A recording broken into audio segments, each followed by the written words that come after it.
Before I begin, let me ask you something. Have you ever sat at a table surrounded by your own family, yet felt like a stranger in your own home? Have you ever been told, with words or silence, that your time has passed? That your voice no longer matters? If you've ever felt invisible, dismissed, or quietly betrayed, then my story might sound painfully familiar. My name is Nora Whitmore, and the night they told me to be quiet, you widow, was the night something inside me woke up. Please like this video, subscribe to the channel, and comment below. Have you ever had to reclaim your worth in a world that forgot you? Tell us where you're watching from.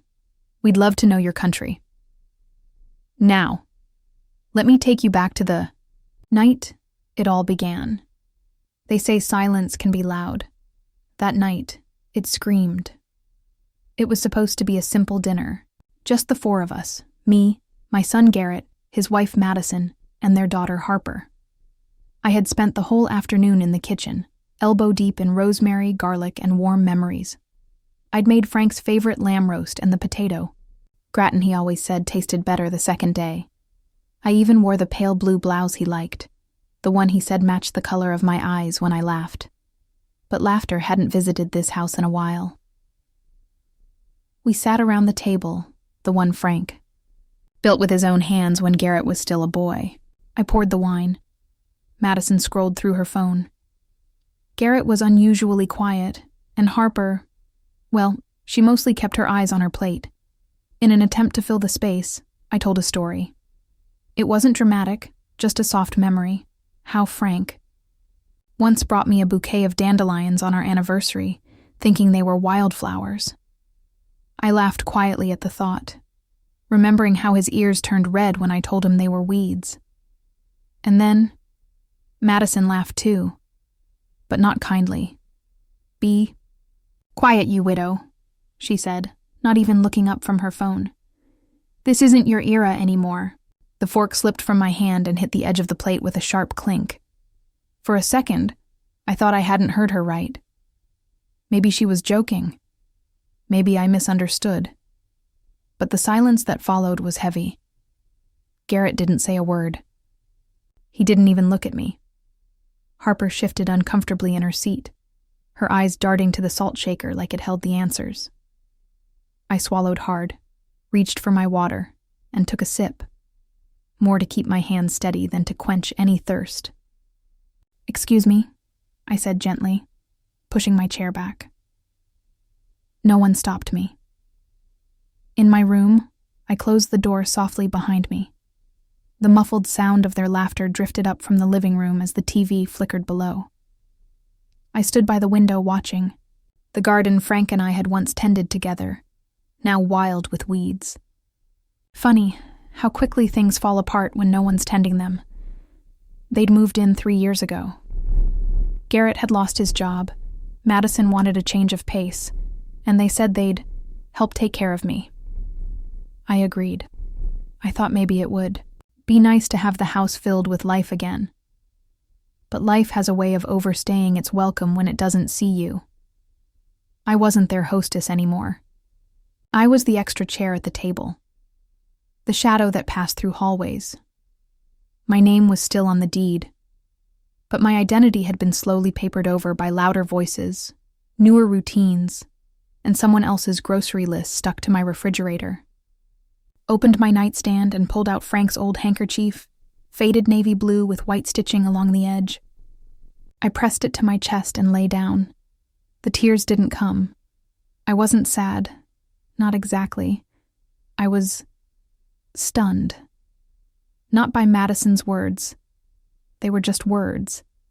But by the way they landed so easily. By how quickly they had stopped seeing me as a person and started seeing me as a burden they hadn't admitted to yet. As I stared at the ceiling, the crack in the corner caught my eye. The same one Frank had always said he'd fix and never did. I used to tease him about it.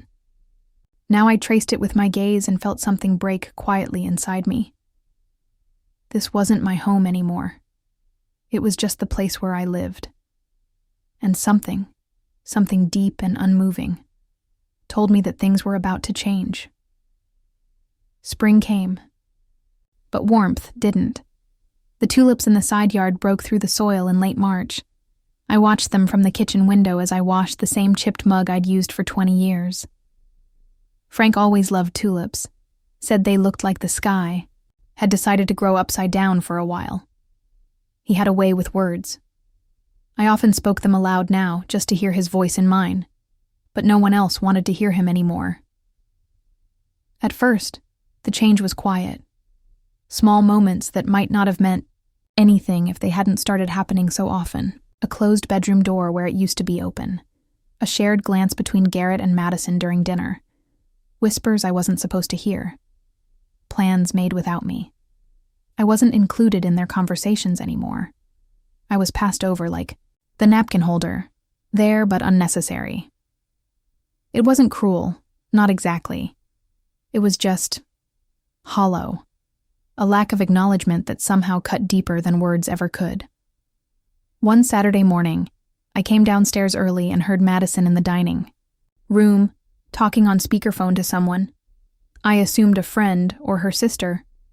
She still talks to his photo, she said with a dry laugh. It's like living in a museum. Honestly, I feel like I'm stuck in a history exhibit. Doilies and grief everywhere. Garrett chuckled in the background. Come on, she's harmless. They didn't know I was listening from the hallway.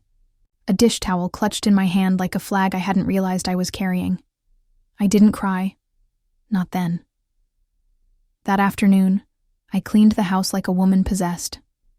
Not to impress them. Not even out of spite. I did it to remind myself that I was still here, that my hands could still make things shine, that dust hadn't settled on me yet. At breakfast the next morning, I tried again. I saw a flyer at the library for a senior book club, I said, lightly, slicing a banana onto my oatmeal. They're reading A Man Called Ovi. I think Harper might like it too. It's about an older man who... Madison didn't look up from her phone. Isn't that a little slow-paced for a teenager? Harper offered a polite smile, then busied herself buttering toast. Garrett flipped through the newspaper without a word. I kept going, trying not to sound too eager. I also found this old recipe, lemon poppy seed muffins. I thought we could bake them together this weekend, maybe for Harper's school fundraiser? Madison finally looked up. Oh, that's sweet, but we've already ordered cupcakes. From that bakery downtown? The gluten-free one with the gold dust frosting. Gold dust frosting. Of course. I stirred my oatmeal quietly. Well, maybe next time. They nodded absently, and the moment passed. Like so many did now. Later that week, I overheard them talking about a weekend trip to the lake, a place Frank and I had taken Garrett as a boy. I walked into the living room as Madison was folding towels. Oh, I said with a soft smile. That lake house is lovely this time of year. The lilies should be blooming. Garrett looked up awkwardly. Yeah, should be nice. I hesitated. Do you need help packing? I could come along if that's all right. I haven't seen the water in so long. They both went still for a moment. Then Madison said too quickly, It's a small cabin. Like really cramped. Not a lot of space. Garrett added, Yeah, and there's some steep steps to the dock. Might be tough on your knees. I nodded. Of course. That makes sense. No one said another word about it. I spent that weekend alone in the house, folding laundry that wasn't mine, watering plants no one noticed, and listening to the distant laughter from voicemail updates they left on speaker. I cleaned Frank's old camera lens just to feel close to something. When I took a walk down the block, even the neighbor's golden retriever didn't recognize me anymore. Each day, I watched the rose garden come alive again, petals unfolding, stems stretching toward light like they still believed in it. I wondered if I was foolish for still hoping things might change, for still thinking that love, if you gave it enough room, might make a full circle and come back to you. One night, I found myself standing in front of the mirror longer than usual. My face had aged, of course it had, but there were still remnants of the woman Frank loved, the curve of my cheek, the quiet dignity in my eyes. I wasn't ugly. I wasn't even frail.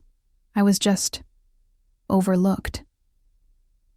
That realization sank deeper than any wrinkle. When did I stop being a person to them? When did I become background noise? I still folded Garrett's sweaters the way his college laundry used to come home, sleeves tucked in, edges square. I still left Harper's favorite cereal in the pantry, even though she hadn't touched it in weeks. I even watered Madison's succulents when she forgot, though she always claimed she did it herself. But none of that mattered. Kindness, when unnoticed, starts to rot. And in that rot, something new begins to grow. One evening, I found myself sitting in the garden with a cup of mint tea. The sky was dusky, the air soft. A robin landed near the rose trellis, just for a moment. I watched it flit and fly again, and I thought, I'm still here. They just don't see me. But that didn't mean I had to stay unseen. Something had started to shift. Not in them. In me. My 78th birthday arrived like any other Thursday. Quiet, cold, a little overcast. I woke to the sound of birdsong outside the window, the kind Frank used to hum along with in the mornings. I thought, maybe, just maybe, someone had planned something, even something small, a card, a breakfast, a hug. But the hallway was empty. No sounds from the kitchen, no smell of coffee or toast. No note slid under my door like Harper used to leave when she was younger. Just the hum of the refrigerator and the distant tick of the hallway clock that had grown louder over the years. Took my time dressing, put on my nicest cardigan, the lavender one Frank bought me at a spring market 15 years ago. It still smelled faintly of cedar from the closet. I even brushed a bit of blush across my cheeks. I wanted to look present, not pitiful, not forgotten. Downstairs, the house was full of noise, but not for me. They were getting ready for something. Madison in heels, Harper in denim and gloss, Garrett pressing a wrinkle from his shirt. I hovered near the doorway. Big plans today? Madison looked up, almost startled. Oh, yeah. Just heading out for the afternoon. Harper's got a thing with friends.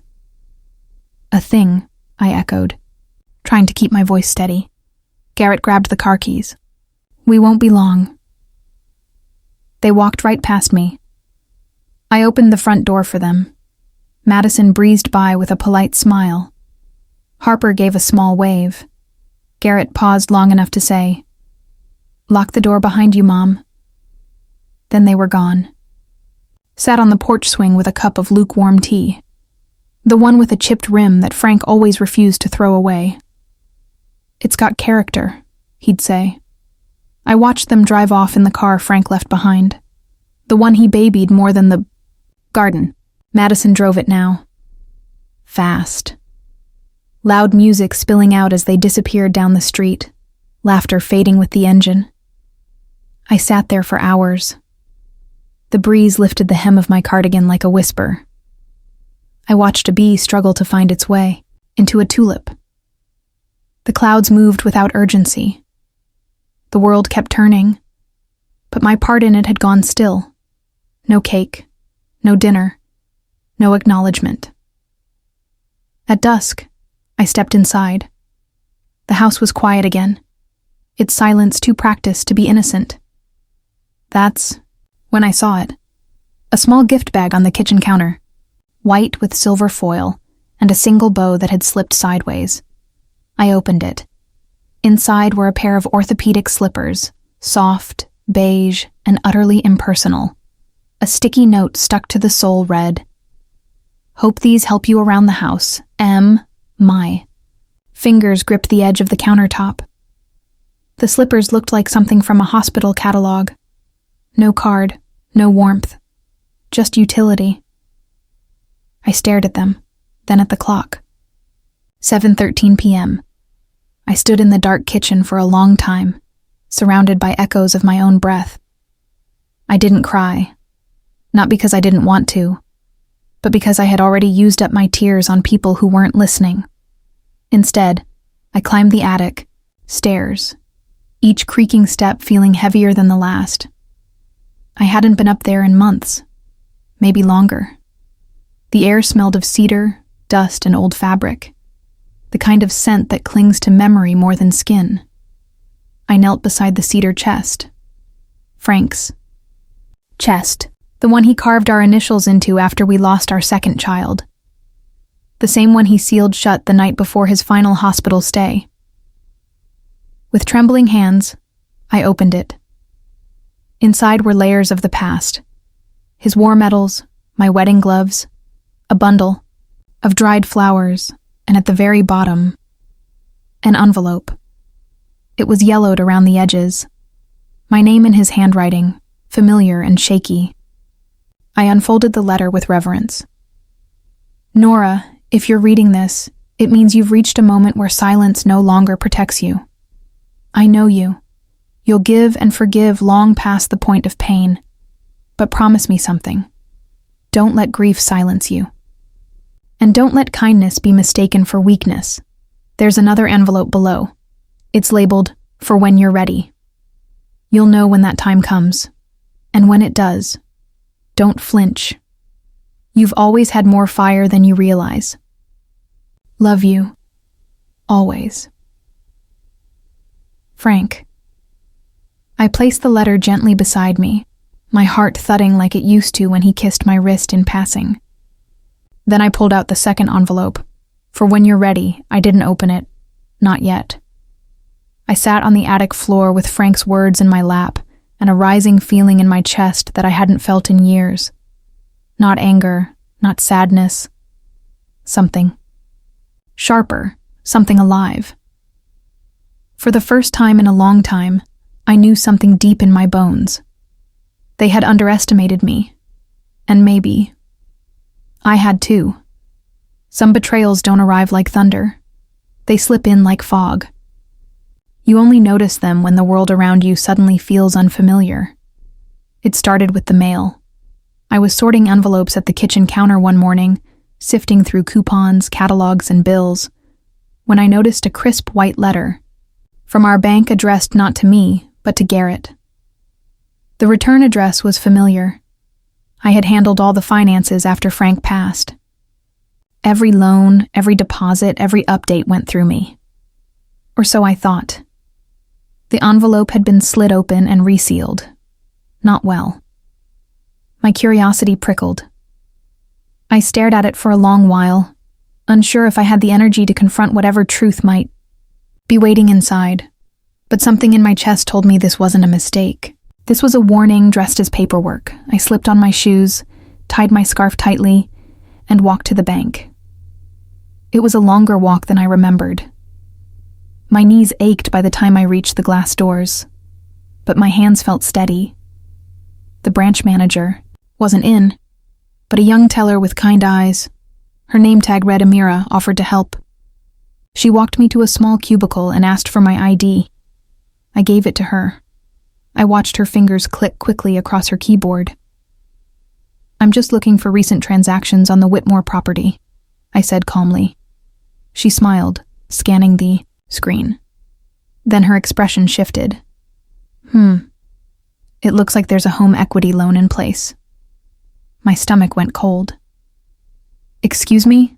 She turned the monitor slightly toward me. "It was taken out just under a year ago. The account is under Garrett Whitmore's name. You're listed as co-owner, but he's the primary." I blinked at the screen. There it was in black and white. Garrett had borrowed against my home. My home. Amira leaned in, lowering her voice. "I'm sorry, ma'am. Did you authorize this?" I shook my head slowly. "I didn't even know it existed."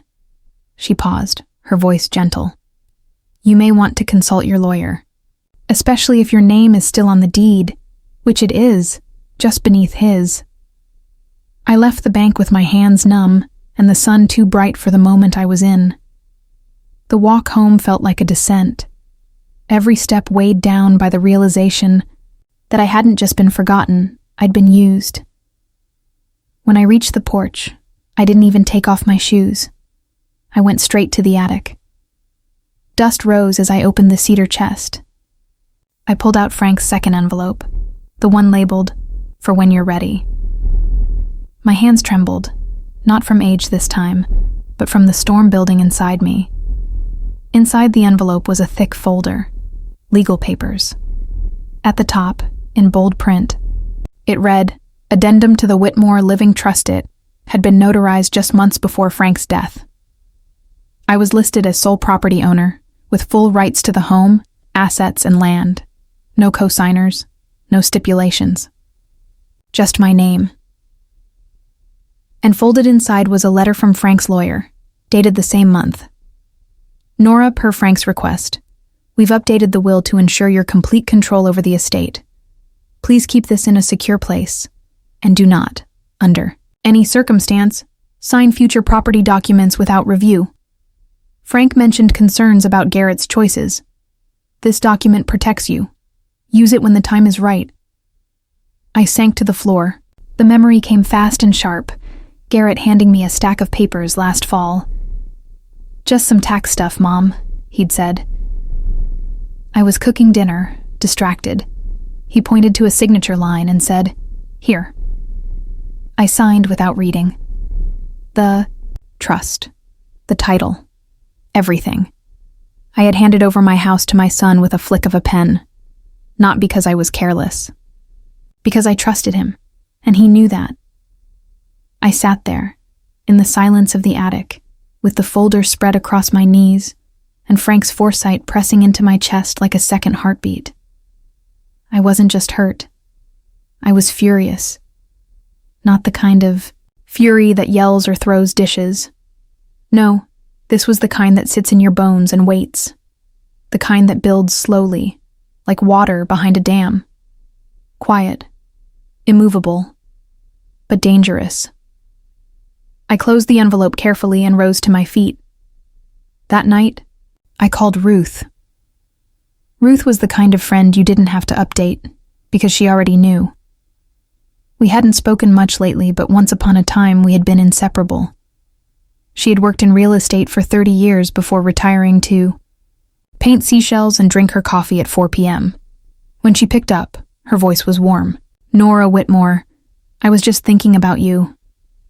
"Then maybe it's time we saw each other," I said. She must have heard something in my tone, because she didn't ask a single frivolous question. "Come tomorrow, I'll make the peach." Cobbler. The next afternoon, I arrived with the folder in my bag. Ruth poured tea, set a plate of cobbler on the table, and sat down across from me like she'd been waiting for this moment. I laid everything out, word by word, paper by paper. Her expression shifted from concern to quiet rage to calm calculation. "It's not too late," she said, tapping the will with her index finger. "You still have power. This document is gold. He can't touch your property without your consent, and even if he tried, this addendum makes it void." She leaned back, her gaze steady. "So, what do you want to do, Nora?" I looked out her window at the distant hills, the way the trees swayed gently in the breeze. For the first time in a long time, I wasn't looking for permission. I was remembering what it felt like to have choice. "I want my house back," I said, "and I want them to know exactly what they did." Ruth smiled. "Then let's begin."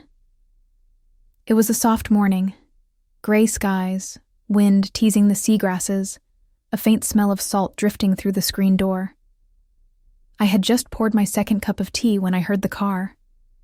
I knew it would happen, eventually. I heard the gravel crunch, then the slamming of 2 car doors. Heavy footsteps, the sound of entitlement arriving. I didn't rush to greet them. Instead, I took a slow sip and waited on the porch, the ocean murmuring in the background, like an old friend clearing its throat.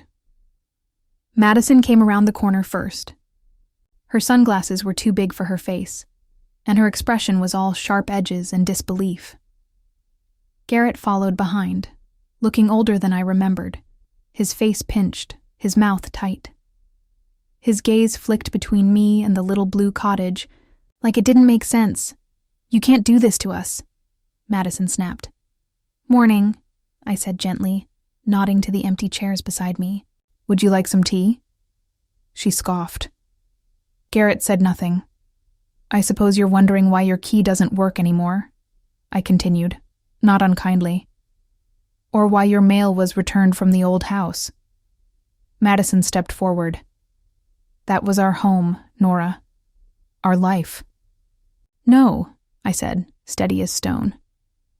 "It was my home. You were guests. Temporary ones at that." I reached down and lifted the folder resting on the wicker table between us. I had marked everything with neat tabs: bank statements, property, records, Frank's updated will, the lawyer's affidavit, all of it. I handed it to Garrett. He didn't open it right away.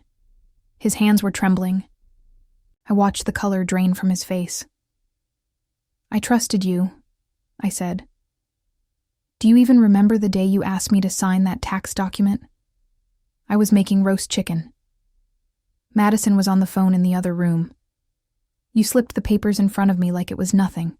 Garrett opened his mouth, but I raised a hand. "You didn't think I'd notice. You didn't think I'd care. Or maybe you thought I was too far gone to do anything about it." Madison was pacing now. "Where are we supposed to go, Nora? You just kicked your family out on the street?" I shrugged softly. "The same place I went when you erased me. Somewhere new." Madison's jaw clenched. "You're punishing us for one bad decision?" "No," I said. "I'm protecting myself after dozens of them." I turned my gaze to Garrett. "You watched it happen. Every dismissive word, every missed birthday, every whispered conversation, behind my back. You let your wife treat me like I was in the way. You signed my name away with a pen and a lie. And not once did you look me in the eye and say, 'Mom, I see you.' He looked down. You treated me like I was fading." I continued. "But I wasn't disappearing. I was just waiting to be seen." The wind picked up slightly, rustling the pages in his hand. Frank's will fluttered in the breeze before he caught it. "I didn't know she would—" he started, but his voice trailed off. "You did," I said gently. "You just didn't care." For a long time there was only the sound of waves and wind. The quiet kind of silence that comes after a storm has finished tearing everything down. Madison crossed her arms. "You're going to regret this." I looked her in the eyes, clear and steady. "No, I regret not standing up for myself sooner." Garrett finally spoke. "So that's it? You're done with us?" "No," I said. "I'm done being used. But I'm not done hoping you'll become better than what you've shown me." He blinked at that, like he hadn't expected Grace to live beside my strength. I stood up slowly and stepped down from the porch. "You should go now." Neither of them moved for a moment. Then Madison turned on her heel and walked toward the car, muttering something I couldn't hear. Garrett looked at me, his eyes glassy. "I'm sorry," he whispered. I didn't say anything. Some apologies aren't for accepting. They're just for hearing. They drove away without another word. And I stood there barefoot in the grass, the morning wind lifting my cardigan like wings. No victory dance, no dramatic door slam, just a stillness that settled into my bones. That was enough. 3 years passed. Time, as it turns out, doesn't ask for permission to move forward. It just does. But healing waits until you're ready. These days, my mornings begin with soft light pouring through the kitchen window and the gentle clink of teaspoons in ceramic mugs. I run a small women's circle at the library now. Nothing. Official, just chairs in a circle and stories spoken aloud. Grief journaling on Tuesdays. Poetry on Fridays. We sip tea, pass around peppermint oil, and read from books that don't pretend aging is a tragedy. Some of the women lost husbands. Like me, others lost children, or homes, or simply themselves in the blur of years. But we come together because no one's story is small. We come because we're not finished yet. I paint again, too. Not like I used to back when I worried about symmetry or praise. Now I paint emotion, sky colors, sand moods, the sea at dusk when no one's watching. The little cottage by the coast became mine in more ways than deed. It became home. A place where silence wasn't punishment. It was peace. Then, one afternoon last week, Harper came. I almost didn't recognize her at first. She was taller, hair darker, no longer the teenager hunched over a phone at the breakfast table. She stood at my gate holding a small cardboard box and a look in her eyes I hadn't seen in a long time. "Can I come in, Nana?" she asked softly. My heart pinched at that. She hadn't called me that since she was 8. We sat in the garden. She opened the box on her lap. Inside were the orthopedic slippers I'd once received in place of a birthday gift, still unused, still wrapped in the same pale tissue. She looked at them, then at me. "I found these last week while packing for college," she said. I cried for an hour. I didn't interrupt. I just listened. I didn't understand then. I didn't even notice. But now I see it. How I let them treat you. I reached over and placed my hand on hers. It was trembling. "Children learn what they're taught," I said gently. "But they can also choose what they carry forward." She nodded, wiping her eyes. I stood up and walked to the hall closet. From a small cedar box, I retrieved something I hadn't touched in years. Frank's old compass. The one he'd taken on every hike, every road trip, every time we got lost on purpose. I placed it in her hand. "To remind you," I said, "that you can always find your way back, no matter how far you've gone." She cried then. And I let her. Not because it made anything okay, but because it meant she had finally seen me.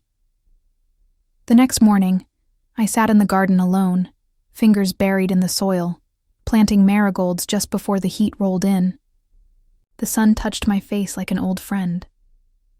I closed my eyes and whispered, "We're all right, Frank. Not everything had healed. Some things leave bruises where no one sees. But I wasn't waiting anymore. I wasn't shrinking to fit into someone else's silence. I wasn't just a widow. I wasn't a forgotten mother or an invisible matriarch. I was Nora Whitmore, painter, librarian, survivor, and most of all, seen.